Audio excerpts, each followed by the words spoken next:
What's up, you guys? Slim here with a new video today. I'm here bringing you guys another top YCS Atlanta deck profile. I said I was only going to do the innovative ones, the ones that we hadn't seen in a while, and I'm here with top 16 Infernity. It was piloted by Sehabi Kheireddine. I hope I said your name right. If I didn't, I apologize.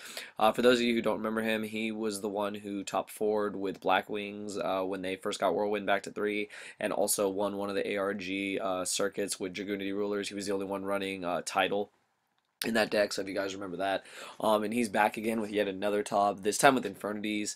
He's one of those players that just tries different decks and just tries to top with all kinds of different decks, so you gotta give him his props. Playing Infernity, he said that it was a really good meta call for the fact that a lot of people weren't maining hand traps, and that's partially true. A lot of people were maining Valor, but a lot weren't. A lot were siding the hand traps, if not playing them at all. Maxi wasn't really around, so they'd be able to, Infernities would just be able to go ham and like not have to worry about anything. And like at worst case scenario, if they drew the Valor too late or whatever, you could just bury it away. So he built a really consistent Infernity deck here. Like this is a really consistent deck. I tested it myself just to see like what the ratios were like, because Infernity's always been a funny deck, but he pretty much nailed it in this one.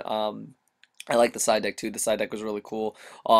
Once again, shout out to Jarrell Pro Winston. He got the live deck profile. These are where I'm getting all the profiles from. He was the only one that recorded any of them that I know of.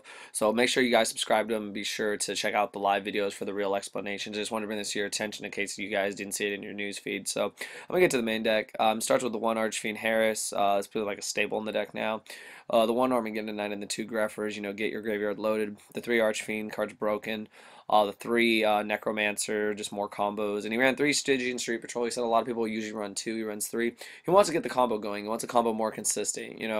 Being able to have 3 of a card versus 2 of a card, especially if it's a combo card, is always better because you see it more often and it's more live when you do draw it. So that was the reason. And then 2 Summoner Monks. He said Summoner Monk is basically the best card in the deck. If it resolves, you pretty much win. If it's unopposed, it really does set up your combos. Lavolval Chain play and getting Archfiend to the top of the deck is pretty crazy. So really good deck. Plus you get it to the top of the deck and then just use Upstart Hoban and just like get it going. So it's crazy.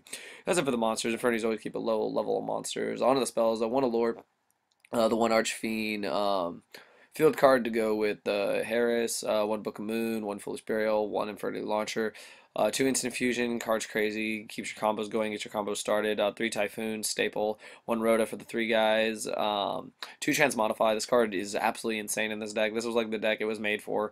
Being able to turn a Necromancer into an Archfiend, being able to turn pretty much like anything into anything is pretty crazy. Being able to turn Harris into a Archfiend, just absolutely insane, like the potential this card has in the deck. And I like that he only ran 2 Instant Fusion and 2 Transmodifies. I know some people have tried 3 and 3. That's just like overkill. Like you want room for more cards, so I really like his ratios here on that. 3 copies of Upstart Hoban. It's lost the name Goblin. Like no one's calling it Goblin anymore. Every deck profile says I'm running 3 Patrick Hoban. So 3 Patrick Hobans, 37 card deck, especially in a combo deck and a deck that just goes ham. Having less cards is always better. On the traps, 2 Fiendish Chains. You'll see in the video he explains how good Fiendish Chain is this format. Just a really good card. It hits every deck one way or another. 2 Infernity Barrier. He decided to run 2 of these and ran 3 Break. He said Break was more versatile. Break doesn't have any limitations except that no cards in hand, whereas Infernities you have to have no cards in hand and you have to have a face-up Infernity, so it requires more. And Break is just really good. Break can break up chains and it can do a lot of crazy things while your opponent's trying to go off. So I really do like Break a lot. And I like these running 3 here and 2 Barrier. Then the 1 Warning and 1 Torrential. So that's just for his main deck. 40 cards. Pretty solid. Very consistent. On the side deck, got 3 Maxi. Once again, he talks about how good Maxi was. He gave his reasons for siding it against Heretics, that it would hopefully get them to stop. Plus, it was just really good in general. Maxi's good, like, pretty much against every match. Because at one point, decks are going to try and go ham, so if you have an answer to it, it's really good. 2 Closed Forests. He said this was basically for spellbooks. Being able to lock out Tower pretty much helps you win against that deck because they're the ultimate grind deck with Towers. So Closed Forests is really good against this deck. Plus, it's really good against Gravekeepers too. People forget about Gravekeepers, and pretty sure he took that into account too for the fact that Necrovalue locks out some of his really key plays and combo plays with Necromancer and Stygian Street Patrol. So good call on the Closed Forest. 3 Needle Sealing. This was to hit spammy decks like Girya, Heretics, any deck that really just spams hard monsters. So it was a good call there. 3 Overwork, self-explanatory for Fire Fist. 2 Trap Stun, basically Trap Stun you win. And 2 Vanity's Emptiness to lock out.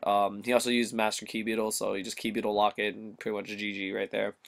And then on to his extra deck. So a lot of people don't know what this is. I didn't even know what this was. It's Barox. He'll explain in the video why he used Barox. He said something, and I don't remember if I caught it. Apparently, it helps you continue your combos. That's all you guys need to know. It keeps your combos going. So that's just really cool that he found something that keeps the combo going. But then he runs the standard 1 Darkfire and the 1 Fusionist for the instant fusion. So he has his 3 targets. So it keeps the deck going. One Dweller, two Direwolf. We said Direwolf's the best XYZ in the deck. It just, when it gets there, your opponent has to waste cards on it, so it just does a lot. It does a lot for the combo too. The one Excite on Night, he said was the best card overall because it's Raigeki, and who the hell doesn't want a Raigeki card? Seriously. One Cowboy. Oh, and this is really interesting because a lot of people wondered why he played this card, especially in Infernities, but he gives his reason. So it's a broken card anyway, so it's good to run. One Cowboy, two Lavolval Chain, staple, two Leviair just in case you lose stuff and just comboing back just wins games. One Maestroke, one the Silent Arc, and one Master Key Beetle. So that's it, you guys. That's the top 16 Infernity deck profile by Sehabi Kheireddine. Once again, shout out to Jarrell Pro Winston for getting the live profile. Just wanted to bring this deck to your guys' attention. I'll probably be doing only one more deck profile, and it'll be on Adrian Sean Shakir's Spellbooks. Spellbooks is one of the decks that did top the ARG Nats, but now with people kind of forgetting about that deck. It was cool to see that Spellbooks made it. There's that, and there's Spellbook Stun deck, so I'm going to try and cover those decks. Probably the Stun deck more than ever. You guys can just check out the rest of the videos on Jarrell's channel, but hope you guys enjoyed it. Thumbs it up. Give me your opinions on Infernity, and it's really cool to see another deck besides Heretics and Water and Fire Fist around, so it's cool to see that people didn't forget about decks like Infernity. So anyways, I hope you guys enjoyed the deck profile. Thumbs it up. Thank you for watching.